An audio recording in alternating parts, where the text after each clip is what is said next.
Hi everyone, today we have a Dolmar LT-250. Today I'm going to show you how to fix this unit. It's a very good unit, it's a very old, but it's good when it's fixed. So before we proceed in fixing it, we will have to check for the basic sign of life. What I mean by sign of life is we need to check for its compression. So first is we need to check what are missing. So obviously it has a missing fuel cap, so we need to replace the fuel cap as well. So we check with the filter, air filter. Okay, obviously doesn't have the air filter. We need to change the air filter as well. So inside the fuel cap, that you can see that the fuel lines are pretty old, and we also need to replace them. We maybe need to replace a grommet, fuel grommet, and fuel filter. So basically we need to replace most of them, so including rebuild of fully rebuild of the carburetor. So first of all, we need to check for the compression. Okay, now we have to check for the compression. So the throttle cable doesn't depress. So I have problem with the carburetor throttle assembly. So we need to have a look at that one. So first we need to check if there's the compression. Oh, it's very light. It's almost nothing. So there's a problem with the pole starter assembly. So it doesn't seem like the pole starter assembly is engaging. So we also need to check for the assembly. So also we need to check whether the motor will spin. No, it doesn't. So it doesn't spin. So this is a direct drive and doesn't have a clutch, so we should be able to spin if the motor is free. So it seems like that the motor has seized. So we'll try if we can unseize the motor, or we have a look what's happening inside before we test for compression. Okay, let's open the unit and we'll see what's happening inside.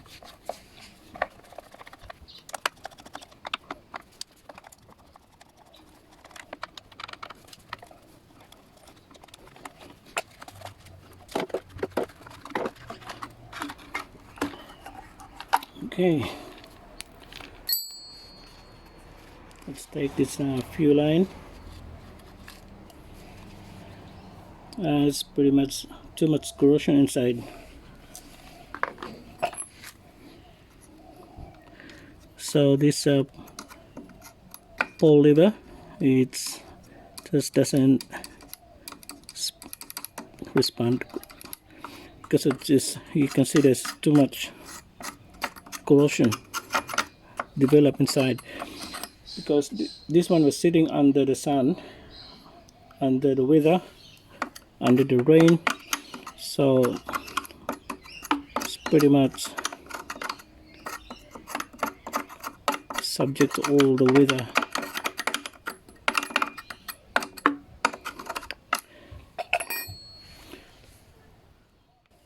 Okay, let's see if we can spin the engine. Doesn't spin at all, so it seems like it's seized. Okay, we just take the spark plug and we'll put the WD-40 inside.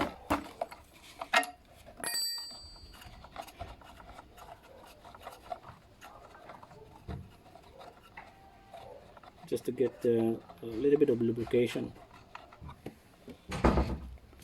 So it's squeeze with WD-40 inside the chamber. Hey Dad.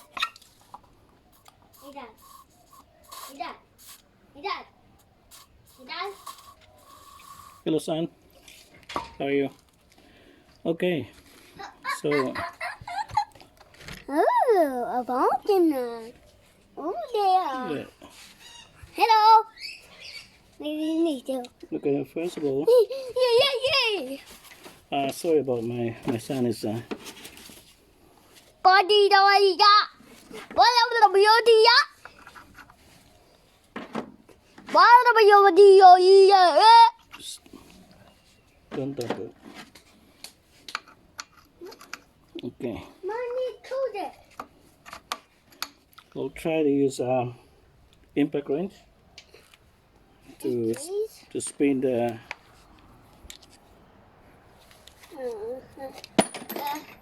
Why doing? It's we need a number 10. Why doing that? Why doing? Yeah, I'm just trying to show them. Why doing? I'm just trying to show them how to fix this Dolmar. Why doing? Yeah, I'm just trying to show them.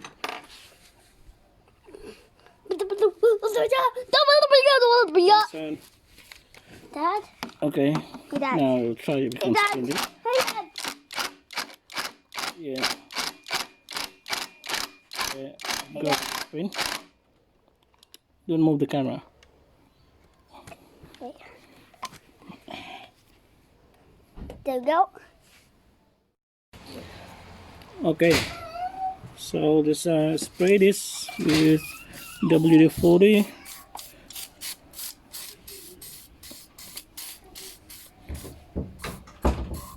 Yeah, don't worry about having too much WD-40 inside. We can just clean that one.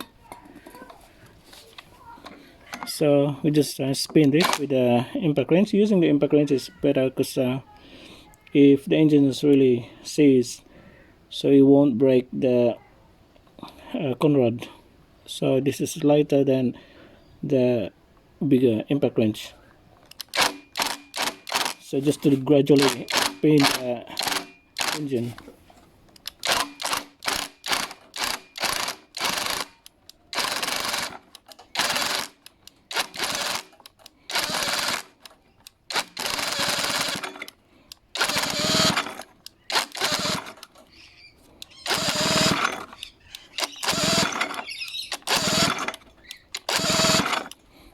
Okay. Okay.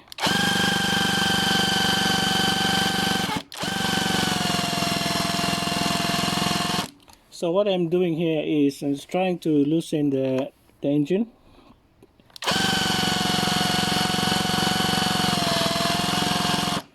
Okay, it seems that it's all good. And sorry about this engine is this model is actually has a clutch, and as what I said before, it's a direct drive. It's actually it's not, and which is it's a very good thing. Okay, now we have to put the cover back and the start assembly. So we'll see if we can test for compression. Obviously we can't test for compression without the full starter assembly, so we need to put this one back.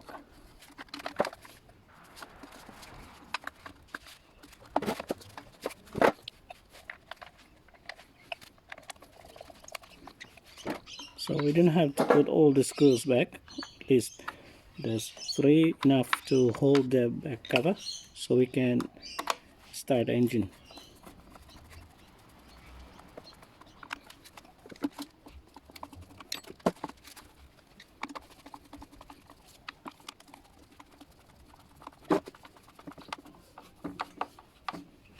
Okay.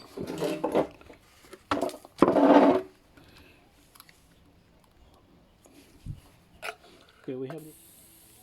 Okay, aside from checking the compression, we also need to check for the spark. So if there's a spark, otherwise it would be difficult to proceed on fixing this unit. And this is a really good unit, and I really love to get this one going. If somehow the spark plug, or I mean the ignition coil, is gone, we'll try if we can find a replacement ignition coil. But first is we need to check whether there is a spark. So to check the spark, is just plug the spark plug into the boot side, and then just ground, get the good grounding against the body of the spark plug. So make sure that you have properly grounded while holding it. I'm just wearing a glove this time because it will eventually electric shock, produce a shock, so it's a high voltage shock. So to avoid that, just hold it and properly ground it, and make sure that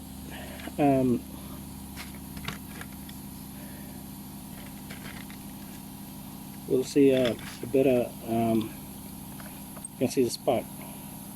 So the switch, turn on the switch.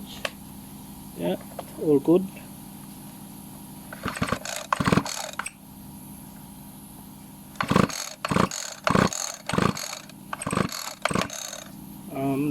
Seems like you can't see any spark at all. Maybe there's no proper grounding.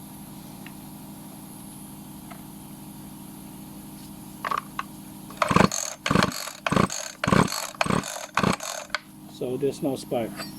So we'll check what's wrong with this.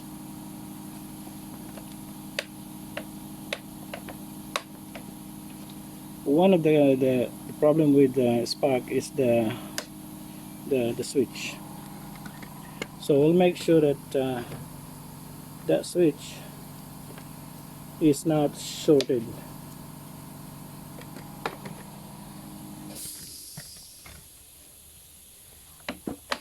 Okay, I'll try it again.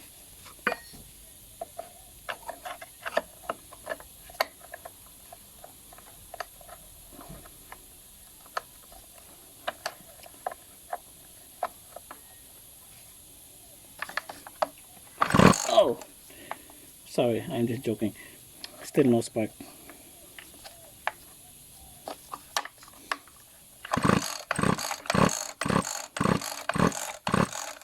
Oh dear.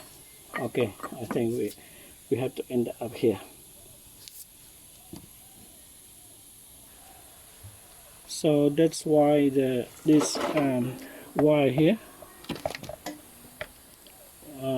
was disconnected. Maybe because originally this unit doesn't have spark. So eventually the lawnmower shop where I acquired this unit from, and was fixing. So we'll check it again. Otherwise we'll continue next week because it's too dark already. So we may be going to I'm going to show you how to test the ignition coil as well. It seems like this is a very thorough repair of this unit. We started with checking the starter assembly. Now for the compression test, we haven't done the compression test yet, and now we have trouble with ignition coil or spark. So we'll try if we can replace the ignition coil, or we'll see what's wrong with ignition coil. But there's a basic test to identify a problem with ignition coil using a simple multimeter. So we'll try it again just to make sure. That's definitely no spark, because you can definitely see the spark, especially now it's getting dark, and still we didn't see a spark at all. So I think that's all for today, and we will continue next week, and we will pull this unit apart and we'll see what's the problem with the ignition coil. And once we fix the ignition coil, if we are successful, then we go through rebuilding the carburetor, replacing with a new gasket kit, and also replacing the fuel lines, and eventually, and also we need to replace with the fuel cap. Otherwise, this is a really good unit. Yeah, before we end up for today, one final thing is we need to check for compression, because if there's no compression, even we fix the ignition coil, if there's no compression, there's no point on fixing it. So we'll check the compression. So to check the compression is that gauge there must be between or not less than 90 psi. Between 90 psi to 150 psi. Some of the unit goes up to 150 psi, but that's for that bigger unit, which is some brass cutter. But for this one, we expect only around 120 psi, hopefully. Cross finger. Okay, let's try it.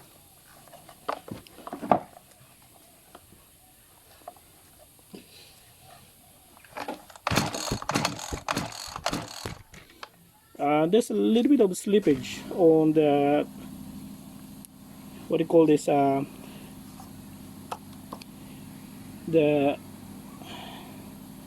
pole starter assembly.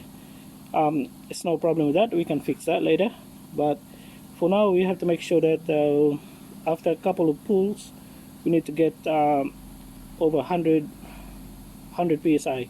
So we'll reset this gauge again. We'll try it again. Okay.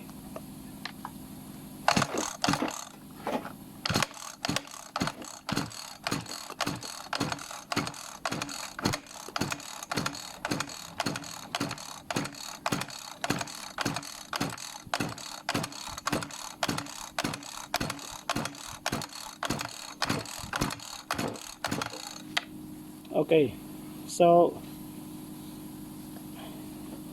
normally when starting with testing with compression, you shouldn't do like this, because there's a slippage on the start assembly. That's why we have to do a couple of pulls. But having this roughly 100 psi, I'm happy with that. So this unit is still have a good compression, especially when the pole starter assembly is engaging properly. So that's all for today. We will continue this next week. See you and bye for now.